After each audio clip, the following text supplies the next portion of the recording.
Salam sejahtera untuk kita semua, Shalom. Mari kita siapkan hati dan pikiran kita. Kita akan merenungkan kebenaran firman Tuhan. Sebelumnya mari kita berdoa. Bapa Surgawi, kami bersyukur atas kesempatan mendengarkan firman-Mu saat ini. Kiranya Engkau hadir melalui kuasa Roh Kudus-Mu, mengajarkan kami dan menuntun kami kepada kebenaran.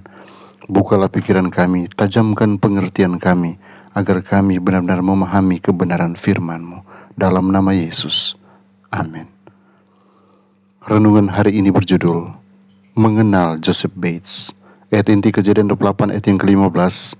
Sesungguhnya aku menyertai engkau dan aku akan melindungi engkau kemanapun engkau pergi. Joseph Bates adalah tokoh inti pada periode awal Gereja Maseton hari ke-7. Ia tidak hanya berdiri di pusat pengembangan posisi doktrin gerakan tersebut, tetapi ia akhirnya yang memperkenalkan Sabat kepada dua pendiri Gereja Maseton hari ke-7 lainnya. Bates, seperti yang akan kita lihat, bukan hanya pendiri utama Gereja Maseton hari ke-7, tetapi ia juga akan menjadi misionarisnya yang paling bersemangat. Dapat dikatakan dengan pasti bahwa tidak akan ada Gereja Maseton hari ke-7 seperti yang kita ketahui tanpa kepemimpinannya dalam merintis. Namun, Bates bukanlah penganut Kristen yang konsisten. Lahir di Massachusetts pada tanggal 8 Juli 1792. Ia meninggalkan kepercayaan ayahnya sejak dini. Kampung halamannya menjadi pusat perburuan paus di Amerika Serikat. Siang dan malam ia memimpikan tentang kehidupan yang penuh petualangan di laut. Ayahnya yang memiliki rencana besar untuk anak laki-laki itu akhirnya mengizinkannya dengan harapan bahwa pelayaran akan mengobati kerinduannya. Tetapi hasil akhirnya justru sebaliknya. Pada Juni 1807, tepat sebelum ulang tahunnya yang ke-15, Joseph berlayar sebagai anak kabin dalam sebuah pelayaran ke Eropa. Pengalaman awalnya di laut seharusnya telah membuat orang yang agak pemalu ini menyerah dan menghentikan mimpinya lalu pulang ke rumah.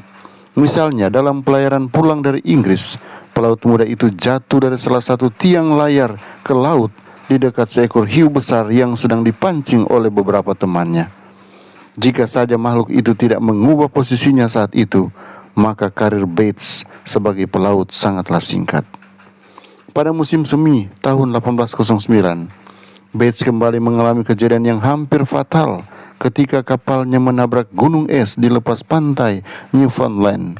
Terjebak di palka kapal, ia dan pelaut lainnya berpelukan dalam kegelapan dan bersiap untuk mati karena mereka sesekali mendengar jeritan dan tangisan beberapa rekan mereka yang malang. Di geladak atas kami, mereka memohon belas kasihan Tuhan. Bertahun-tahun kemudian Bates menulis tentang pergolakan rohaninya saat itu. Oh, pikiran yang mengerikan. Di sini untuk menyampaikan pertanggungjawaban saya dan tenggelam bersama kapal yang karam ke dasar laut, begitu jauh dari rumah dan teman-teman, tanpa sedikit pun harapan akan sorga. Pria muda yang tangguh itu telah mendapat panggilan untuk membangun hidupnya bagi Tuhan. Tetapi dia belum siap untuk menyerahkannya.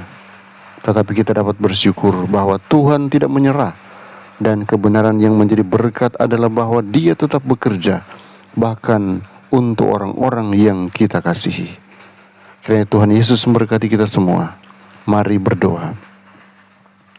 Bapa kami yang di sorga, kami bersyukur berterima kasih oleh karena kasih setia-Mu yang selalu baru setiap pagi. Saat ini kami berdoa, kiranya Engkau memberkati semua anak-anak-Mu yang sedang bergumul apabila mereka dalam keadaan sakit. Jamalah dengan kuasa-Mu agar diberikan kesembuhan, kekuatan. Bahkan mereka yang sedang mengalami masalah-masalah hidup, Engkau yang akan datang dan berikan jalan keluar. Kiranya firman-Mu ini menjadi terang bagi langkah kaki kami sebagai peneguh iman kami. Berkatilah seluruh aktivitas kami sepanjang hari ini Tuhan. Jagalah pikiran kami, perkataan, dan perbuatan kami, agar hidup kami selaras dengan kehendak-Mu. Tuntunlah kami agar kami tetap hidup menurut apa yang Engkau inginkan kami hidupkan. Di dalam nama Yesus, nama yang indah, kami selalu berdoa dan mengucap syukur. Amin.